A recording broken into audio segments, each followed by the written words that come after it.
Saudi আরবের জেদ্দায় আজকে একটা অন্যরকম দিন দেখলো জেদ্দাবাসী, সেই সঙ্গে আমরাও একটা অন্যরকম দিন দেখলাম। অর্থাৎ আমরা যেটা বুঝি যে সৌদি আরব মানে হচ্ছে গরম, সৌদি আরব মানে হচ্ছে উত্তপ্ত, কিন্তু আজকের দিনটা একটা অন্যরকম দিন। আজকে কিন্তু বৃষ্টির দেখা পেয়েছে সৌদি আরবের বাসিন্দারা, অর্থাৎ জেদ্দায় আজকে প্রচুর বৃষ্টি হয়েছে।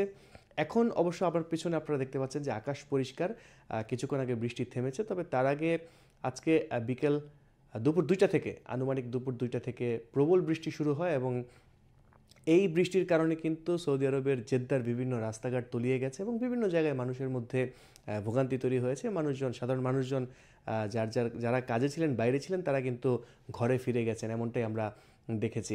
আমি যদি একটু বলে রাখি যে আজকে সকাল থেকেই কিন্তু জেদ্দার আকাশটা অন্যরকম ছিল, অর্থাৎ মেঘলা আকাশ ছিল, যেটা দেখে আমরা ধারণা করছিলাম যে আজকে বৃষ্টি হতে পারে। এবং আবহাওয়া দফতর থেকেও কিন্তু মোবাইল ফোনের মাধ্যমে ওয়েদার অ্যালার্ট দেওয়া হচ্ছিল যে আজকে বৃষ্টি হতে পারে।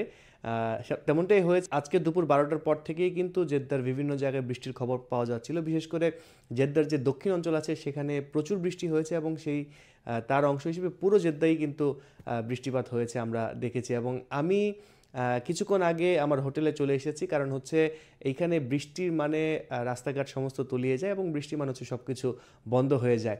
আমি আলবালাদ নামক একটা জায়গায় সেখানে ছিলাম, সেখান থেকে আমাকে খুব সাবধানে গাড়িতে করে ফিরতে হয়েছে, কারণ বৃষ্টির জন্য যেমনটা বিভিন্ন জায়গায় তলিয়ে যায় তেমনটা কিন্তু অনিরাপদ হয়ে যায় এই শহরটা। যার কারণে কিন্তু সবাই যার যার কর্মস্থলে যারা থাকেন তারা, অর্থাৎ রাস্তায় কেউ থাকেন না, সবাই বাড়িতে বা কর্মস্থলে নিজের নিরাপদ জায়গায় চলে যান।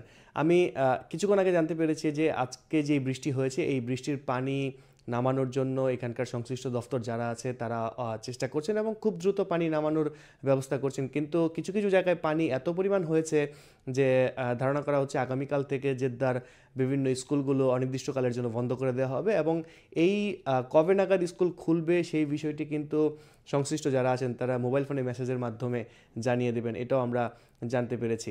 আমরা যেমনটা দেখেছি যে বৃষ্টির কারণে রাস্তাঘাট তলিয়ে গেছে, পানির নিচে অনেক গাড়ি চলে গেছে এবং অনেক জায়গায়, বিভিন্ন জায়গায় এতটাই বৃষ্টি হয়েছে যে বন্যার মতো, অর্থাৎ রাস্তা পুরো পানিতে তলিয়ে গেছে এবং সেসব রাস্তায় মানুষজন যাওয়া আসা করছেন এবং যে গাড়িগুলো আটকা পড়েছিল সেই গাড়িগুলো মানুষরা ঠেলে বিভিন্নভাবে সেই গাড়িগুলো নিরাপদ জায়গায় নেওয়া হয়েছে। এবং আমরা এমনটাও দেখেছি যে এই বৃষ্টি জমার সঙ্গে সঙ্গে সৌদির নাগরিক যারা আছে, শিশুরা যারা আছেন, তারা কিন্তু এই বৃষ্টির পানিতে, জমে থাকা পানিতে কিন্তু খেলা করছে, এমনটাও আমরা দেখেছি।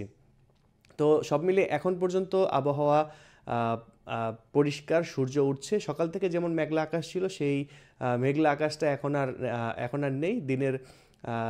এখন বিকেল, স্থানীয় সময় বিকেল, এবং এখন কিন্তু সূর্যের আলো উঁকি দিচ্ছে।